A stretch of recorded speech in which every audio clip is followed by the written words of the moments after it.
12 बजे तक दिल्ली के सभी रेलवे स्टेशनों पर पार्किंग में वाहनों की एंट्री पर बैन रहेगा। देखिए, बहुत ही ज्यादा ये अहम खबर हो जाती है कि आखिर क्या कुछ यहाँ पर रूट रहेगा, किस तरह की एंट्री जो होगी उस पर बैन रहेगा। मतलब साफ है कि नई दिल्ली रेलवे स्टेशन, पुरानी Delhi railway station, Nizamuddin railway station और आनंद विहार रेलवे स्टेशन पर पार्किंग में वाहनों की एंट्री जो है उस पर पाबंदी रहेगी, बैन यहाँ पर रहेगा। और इस दौरान सभी यात्रियों को पब्लिक ट्रांसपोर्ट या फिर कैब के इस्तेमाल की सलाह भी दी गई है। देखिए, यात्रियों के लिए बेहद अहम खबर यहां पर है और जो भी ट्रेन के जरिए ट्रैवल करेंगे 26 जनवरी की तारीख को, आपको बता दें दिल्ली के चारों रेलवे स्टेशन बंद रहेंगे, पार्किंग भी उनकी बंद रहेगी। तो ऐसे में कैब लेने की सलाह लगातार दी जा रही है।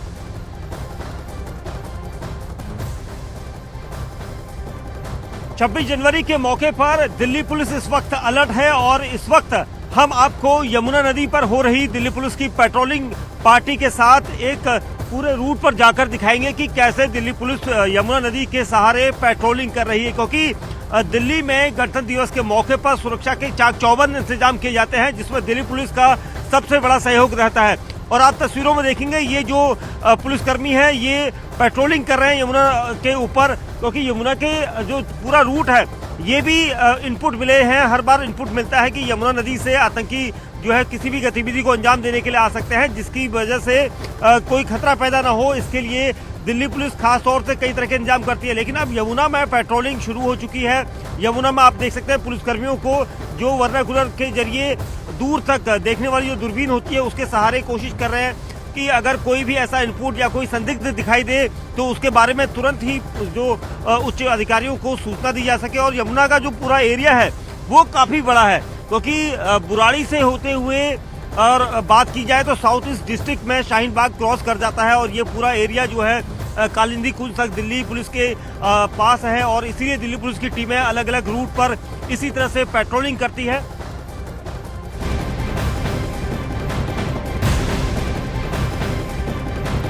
और 26 जनवरी से पहले उत्तर भारत में इस वक्त 10 एयरबेस बहुत ज्यादा एक्टिव हो गए हैं। रफाल और सुखोई जैसे विमानों की लगातार उड़ान के बाद चीन और पाकिस्तान दोनों जानना चाहते हैं कि उत्तर भारत में आखिर क्या चल रहा है।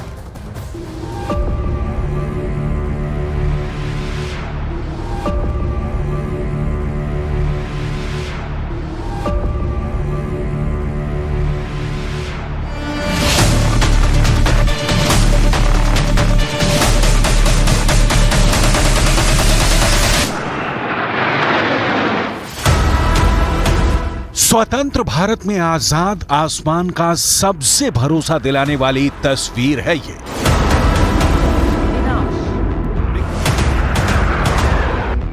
युद्ध छेड़ने पर दुश्मन के हवाई घेराबंदी का यकीन है ये।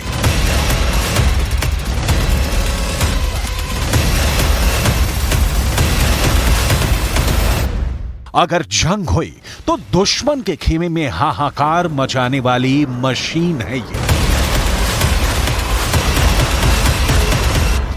ये है इंडियन एयरफोर्स।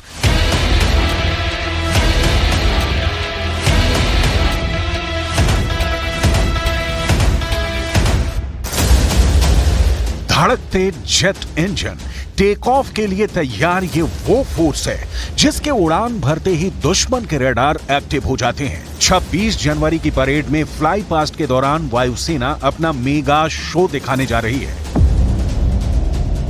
इस बार फ्लाई पास्ट में एयरफोर्स के 54 विमान उड़ेंगे, जिसमें फ्रांस के जेट भी शामिल होंगे। भारतीय वायुसेना के 29 विमान तो फाइटर जेट होंगे, 8 ट्रांसपोर्ट विमान होंगे, 13 हेलीकॉप्टर होंगे। इसके अलावा एक हेरिटेज विमान होगा, यानी डकोटा भी इस बार फ्लाई पास्ट का हिस्सा बनेगा। साथ में फ्रांस का टैंकर विमान और फ्रांस के ही राफेल जेट भी इस बार फ्लाई पास्ट में होंगे। इस बार फ्लाई पास्ट में महिला शक्ति देखने को मिलेगी। 15 महिलाएं इस बार विमान उड़ाएंगी और इनमें 6 महिलाएं तो फाइटर जेट पर होंगी। गणतंत्र दिवस भारत के इतिहास में बहुत महत्वपूर्ण स्थान रखता है। हम सबको गर्व है कि हम इस दुनिया के सबसे बड़े लोकतंत्र हैं। इस अवसर पर मैं अपने स्क्वाड्रन की ओर से पूरे देश को गणतंत्र दिवस की हार्दिक शुभकामनाएं देना चाहती हूं और साथ ही यह बताना चाहती हूं कि भारतीय वायुसेना किसी भी परिस्थिति में देश की सेवा में तत्पर है। इस बार भी 26 जनवरी से पहले उत्तर भारत के तमाम एयरबेस बहुत ज्यादा एक्टिव हैं। अंबाला से लेकर सिरसा और आदमपुर से बरेली तक बहुत हलचल है। ये वो एयरबेस हैं जो पाकिस्तान और चीन दोनों के खिलाफ सबसे खास एयरबेस माने जाते हैं। हर तरफ तैयारी देखने लायक है। MiG-29 जो इस बार बाज फॉर्मेशन में उड़ रहा है, उसके पायलट की तरफ से मैसेज देखिए। इस साल भारत के 75वें गणतंत्र दिवस के अवसर पर 47 स्क्वाड्रन के बहादुर पायलट्स कर्तव्य पथ पर 3 MiG-29 जहाज़ों के साथ बास फॉर्मेशन में 800 किलोमीटर प्रति घंटे की रफ्तार से सलामी मंच के सामने से उड़ान भरेंगे। आइए आपको पूरी डिटेल देते हैं। दरअसल इस बार फाइटर जेट्स में तेजस डायमंड फॉर्मेशन में होगा। आप समझिए इसके मायने क्या है। दरअसल इस फॉर्मेशन में 4 तेजस फाइटर होंगे। 4 यानी जो नंबर इस वक्त यहां पर आप देख रहे हैं 1, 2, 3 और 4। ये पूरी डिटेल आगे दरअसल ये है कि रिपब्लिक डे पर सिंगल इंजन वाले फाइटर तेजस का शामिल होना कोई छोटी बात नहीं है। ये बहुत बड़ी खबर है, बहुत अहम खबर है। इसके अलावा रफाल जेट वज्रांग फॉर्मेशन में होगा। इसमें 6 रफाल फाइटर यहां पर होंगे। ये फॉर्मेशन शीशे के ग्लास से बिल्कुल मिलती जुलती है। रफाल जब से दरअसल सामने आया है, ऐसे एयर शो का वो स्टार यहां पर बन चुका है जो इस वक्त आप देख भी रहे हैं। आगे डिटेल आप देखिए। दरअसल भीम फॉर्मेशन को समझिए। इसमें सुखोई 30, MKI और C-17 ग्लोब मास्टर यहां पर होंगे जो इस वक्त आपको यहां नजर भी आ रहे हैं। इसमें ग्लोब मास्टर के दाएं बाएं सुखोई फाइटर जेट उड़ेंगे जो इस वक्त आपको दिखाई भी यहां पर दे रहे हैं। और इसके बाद अब आप ये समझिए कि सुखोई एक और विमान के साथ भी उड़ान भरता नजर आएगा। 2 सुखोई नेत्र विमान के साथ फॉर्मेशन में होंगे जो बेहद शानदार तरीके से हिंदुस्तान की ताकत को यहां पर बयां करेंगे। और इस बीच में airborne early warning control system वाला जहाज नेत्र भी होगा। यह बेहद खास नेत्र है। सुखोई फाइटर जेट का शो जारी रहेगा। सुखोई फिर आएंगे और फिर वो वरुण फॉर्मेशन में नेवी के P-8I विमान के साथ यहां पर होंगे, यानी कि जिस विमान का जिक्र इस वक्त हमने किया। वही इस बार अर्जुन फॉर्मेशन में C-295 और उसके साथ दो C-130J हर्कुलस भी दिखाई देंगे जो इस वक्त आप यहां पर देख रहे हैं। ये दोनों तस्वीर आप बेहद गौर से देख लीजिए क्योंकि ये शान होंगे इसके। ये ट्रांसपोर्ट विमानों की फॉर्मेशन होगी। आगे बढ़ते हैं। भारत के गणतंत्र दिवस पर फ्रांस भी अपने विमान यहां पर लाया है। दरअसल फ्लाईपास्ट का जिक्र करना जरूरी हो जाता है। फ्लाईपास्ट में फ्रांस का मल्टी रोल टैंकर और ट्रांसपोर्ट विमान MRTT होगा और ये फ्रांस के ही 2 रफाल फाइटर जेट की रिफ्यूलिंग करते हुए गुजरेगा कुछ इस तरह से जो इस वक्त आप मेरे पीछे की पूरी ये बड़ी तस्वीर देख रहे हैं। फ्रांस से इस बार ये खास पेशकश इसलिए क्योंकि वहां के राष्ट्रपति इमैनुअल मैक्रों भी गणतंत्र दिवस पर मुख्य अतिथि हैं। लेकिन सबकी नजर इंडियन एयरफोर्स पर है। फाइटर जेट हो या फिर हेलीकॉप्टर, एक एक पुर्जे को जांचा जा रहा है। इस बार अपाचे हेलीकॉप्टर के साथ साथ देश में बना प्रचंड लाइट कॉम्बैट हेलीकॉप्टर भी उड़ेगा और इसकी फॉर्मेशन का नाम भी रखा गया है प्रचंड। वैसे ज्यादा फायर पावर के मामले में अपाचे भी है जिसे भारत के हेलीकॉप्टर वाले जंगी जखीरे में सबसे खतरनाक मशीन माना जाता है। अपाचे वो हेलीकॉप्टर है जिसने इराक से लेकर अफगानिस्तान में अपना कमाल दिखाया। हेल फायर मिसाइल किसी भी तरह के टारगेट को बहुत सटीक तरीके से खत्म करने के लिए पूरी दुनिया में मशहूर हो चुकी है। ये मिसाइल 8 से 12 किलोमीटर की रेंज में बहुत अचूक तरीके से हमला करती है। हेल फायर जैसी मिसाइल के साथ यह हेलीकॉप्टर और खतरनाक हो जाता है। अपाचे हेलीकॉप्टर की फ्लाइंग रेंज 550 किलोमीटर है। Apache 16 anti tank hello fire missile fire करता है। अपाचे में लगी गन में 1200 गोलियां एक बार में भरी जा सकती हैं। इसमें लगे 70 मिलीमीटर के रॉकेट बहुत खतरनाक है जो पूरी बटालियन पर भारी पड़ सकते हैं। अकेला यह हेलीकॉप्टर पूरी टैंक रेजिमेंट को रोक सकता है और उनमें अफरा तफरी मचा सकता है। देखा जाए तो टैंक के खिलाफ युद्ध में अपाचे का कोई मुकाबला नहीं। दुश्मन की किलेबंदी को भेद कर सटीक हमला करने में अपाचे सबसे आगे माना जाता है। आधुनिक टेक्नोलॉजी से लैस अपाचे को दुनिया के कई देश खरीद चुके हैं। भारत के पास 22 अपाचे अटैक हेलीकॉप्टर का बेड़ा है जो पठानकोट में तैनात है। लेकिन लॉन्ग रेंज वाली सुपरसोनिक रफ्तार वाला आक्रमण तो फाइटर जेट करते हैं और इसमें भारत की ताकत देखिए। सुखोई 30 MKI 262 विमान हैं। MiG-29 60 हैं। मिराज 2000 49 हैं। जैगुआर करीब 100 हैं, मिग 21 36 बचे हैं जो 2025 तक रिटायर कर दिए जाएंगे। राफेल 36 हैं, तेजस 40 फाइटर हैं और ऐसे नए विमान लगातार वायुसेना में शामिल किए जा रहे हैं।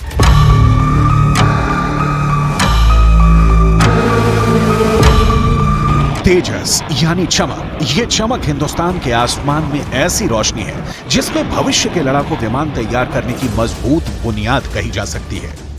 तेजस प्रोजेक्ट पर पिछले कुछ साल में काम काफी तेजी से शुरू हुआ है। तेजस की खासियत ये भी है कि इसे उड़ने के लिए बेहद छोटी हवाई पट्टी चाहिए। ये 460 मीटर के रनवे से भी टेक ऑफ कर सकता है। इसमें लगे इजरायल के एवियोनिक्स यानी रेडार और बाकी कंप्यूटर सिस्टम इसे कई मायनों में ज्यादा आधुनिक बना देते हैं। अभी तेजस में लगा रेडार एक साथ 10 लक्ष्यों को ट्रैक करके उन पर निशाना साध सकता है। यह बात इसे top of the line fighter jets में शामिल कर देती है। मार्क 1A के बाद अब बारी है तेजस मार्क 2 की, यानी तेजस के और भी खतरनाक वर्जन की, यानी तेजस मार्क 2 की। यह मौजूदा तेजस से बहुत बेहतर होने जा रहा है। मार्क 2 मार्क 1 से बड़ा होगा और इसकी रेंज भी ज्यादा होगी। ये ज्यादा बम और मिसाइल लेकर भी ऑपरेट कर पाएगा। मार्क 2 में 6500 किलो बम ले जाए जा सकेंगे। मार्क 1 की क्षमता 3500 किलो बम और मिसाइल की है। इसमें पायलट के लिए on board oxygen generation system होगा, जैसा कि राफेल में है।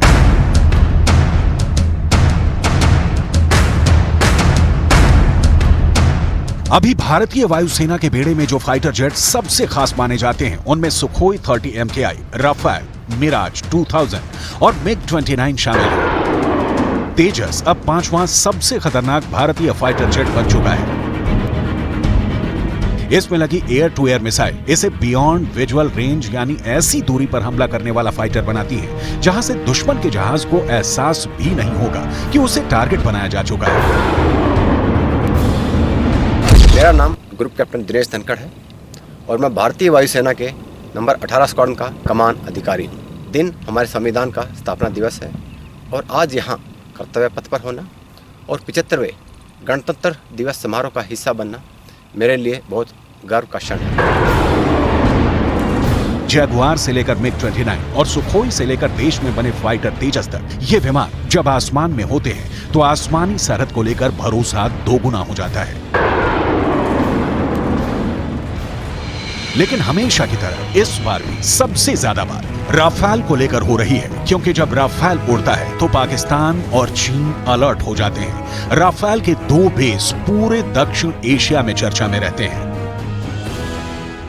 अभी भारत के पास राफेल की पूरी 2 स्क्वाड्रन है, यानी 18 जहाज की 2 फ्लीट। एक स्क्वाड्रन हरियाणा के अंबाला में तैनात है, जबकि दूसरी स्क्वाड्रन 1500 किलोमीटर दूर पश्चिम बंगाल के हासीमारा एयरबेस पर डिप्लॉय की गई है। इन दोनों एयरबेस पर राफेल के तैनात होने के मायने हैं कि चीन और पाकिस्तान के खिलाफ 2 बड़े मोर्चों पर दुश्मन के विमान की घुसपैठ अगर हुई तो वो वापस बचकर नहीं जा पाएगा। इन दोनों मोर्चों पर राफेल का इस्तेमाल चीन की एयरफोर्स के खिलाफ किया जा सकता है। राफेल फाइटर जेट इस वक्त इंडियन एयरफोर्स का प्रीमियम क्लास लड़ाकू विमान कहा जा सकता है। भारत के पास राफेल अभी महज 36 ही हैं, लेकिन इनके आने से वायुसेना की ताकत बहुत ज्यादा बढ़ गई है, जो 2 मोर्चों पर देश के आसमान की हिफाजत कर सकते हैं। फ्रांस से लिया गया जहाज बहुत स्पेशल है। अंबाला और हासीमारा में राफेल का होना उत्तर भारत के आसमान को सुरक्षित बना देता है। यह तिब्बत के दोनों मोर्चों यानी लद्दाख और पूर्वोत्तर की तरफ से आने वाले चाइनीज खतरों का मुकाबला कर सकता है। इस वक्त दुनिया में कई एयरफोर्स की पसंद बन चुका है राफेल लड़ाकू विमान। चीन और पाकिस्तान के किसी भी जहाज से बेहतर फाइटर जेट माना जा रहा है। राफेल 4.5 जनरेशन का फाइटर जेट है। भारतीय वायुसेना में यह सुखोई से भी बेहतर विमान है। अब आप इसकी पूरी डिटेल यहां पर समझने के लिए तैयार हो जाइए। दरअसल इसमें लगा, जिसका जिक्र हम कर रहे हैं, AESA रडार, आप समझिए, यानी एक्टिव इलेक्ट्रॉनिकली स्कैन्ड अरे रडार। इसे एक साथ कई टारगेट को ट्रैक करने और उन पर हमला करने की बड़ी ताकत यहां पर देता है। और डिटेल आगे बढ़ते हैं, इस डिटेल को आप समझिए। दरअसल रिफ्यूलिंग के साथ 3 3700 किलोमीटर की रेंज रफाल को बड़े दायरे में ऑपरेशन करने की बखूबी यहां पर वो ताकत देता है, जो इसकी सबसे बड़ी खासियत में भी शामिल है। एक और डिटेल आपके सामने, रफाल की रफ्तार 2200 किलोमीटर प्रति घंटे है। ये कोई कम रफ्तार नहीं है, यानी कि आसमान को चीरने वाली ये रफ्तार। लेकिन इससे भी ज्यादा खतरनाक को रफाल में लगी मिसाइल होती है, जो कि इसकी सबसे बड़ी खूबियों में शुमार है। आगे बढ़ते हैं। इसमें लगी मेटियोर मिसाइल 150 किलोमीटर की दूरी से ही दुश्मन के विमान को पूरी तरह से खत्म करने की ताकत रखती है। यह क्षमता इसमें यहां पर होती है। जबकि यह लंबी दूरी की क्रूज मिसाइल स्कैल्प से भी लैस की गई है। स्कैल्प क्रूज मिसाइल दरअसल 500 किलोमीटर दूर दुश्मन के ठिकाने को तबाह कर सकती है, पूरी तरह से नेस्त नाबूद कर सकती है।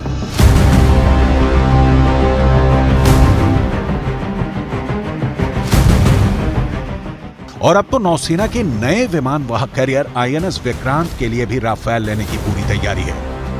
वैसे वायुसेना के पास अभी 36 राफेल फाइटर जेट हैं, लेकिन ये जब भी इस्तेमाल किए जाएंगे तो बहुत ही खास मिशन पर इन्हें तैनात किया जाएगा। राफेल और सुखोई 30 MKI का मिलकर काम करना किसी भी दुश्मन वायुसेना के लिए हारने की पूरी गारंटी मानी जाएगी। चीन और पाकिस्तान को राफेल और सुखोई वाली इक्वेशन से बहुत डर लगता है। दोनों की एयरफोर्स इस जोड़ी के खिलाफ कभी नहीं लड़ना चाहेगी।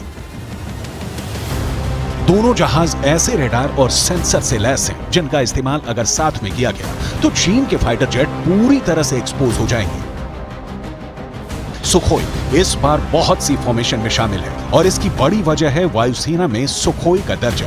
260 से ज्यादा विमानों के साथ सुखोई इस वक्त इंडियन एयरफोर्स की बैकबोन बन चुका है। गणतंत्र दिवस के अवसर पर नंबर 220 स्क्वाड्रन के 3 सुखोई 30 विमान रिपब्लिक डे परेड में त्रिशूल फॉर्मेशन के साथ हिस्सा लेंगे। 220 स्क्वाड्रन के सभी कर्मियों की ओर से सभी देशवासियों को 75वें गणतंत्र दिवस की हार्दिक शुभकामनाएं और इस 26 जनवरी को अपनी नजरें आसमान में रखें त्रिशूल फॉर्मेशन के लिए। सुखोई और राफेल साथ आ जाए तो दुश्मन लड़ने की बजाय भागने का ऑप्शन तलाशेगा, इसकी पूरी गारंटी है। राफेल अगर 500 किलोमीटर दूरी वाली क्रूज मिसाइल लेकर उड़ता है तो सुखोई के पास सुपरसोनिक क्रूज मिसाइल वाली पावर है, क्योंकि अब तो सुखोई भी ब्रह्मोस क्रूज मिसाइल को लॉन्च करने के लिए अपग्रेड किए गए हैं। इसका मतलब यह है कि सुखोई दुश्मन के ठिकाने से 450 किलोमीटर दूर रहकर हमला कर सकता है। ये ऐसी मिसाइल पावर है जिसकी वजह से राफेल और सुखोई दोनों की ताकत कई गुना बढ़ गई है। रूस और भारत ने जिस ब्रह्मोस को मिलकर तैयार किया है, ये ऐसी मिसाइल है जिससे पाकिस्तान और चीन बहुत ज्यादा घबराते हैं। सुपरसोनिक रफ्तार से चलने वाली ये मिसाइल जब फायर की जाती है तो कब टारगेट पर पलक झपकते ही पहुंच जाएगी, इसका अंदाजा चीन को भी है और पाकिस्तान को भी है। इसलिए 26 जनवरी को गणतंत्र दिवस पर फ्लाई पास्ट पर देश के दुश्मनों को मैसेज भी है। ये ताकत दिखाती है कि एयरफोर्स की स्क्वाड्रन भले ही कम हो, लेकिन उसके स्ट्राइक पावर का लेवल दुश्मन के खिलाफ दोगुना बना हुआ है।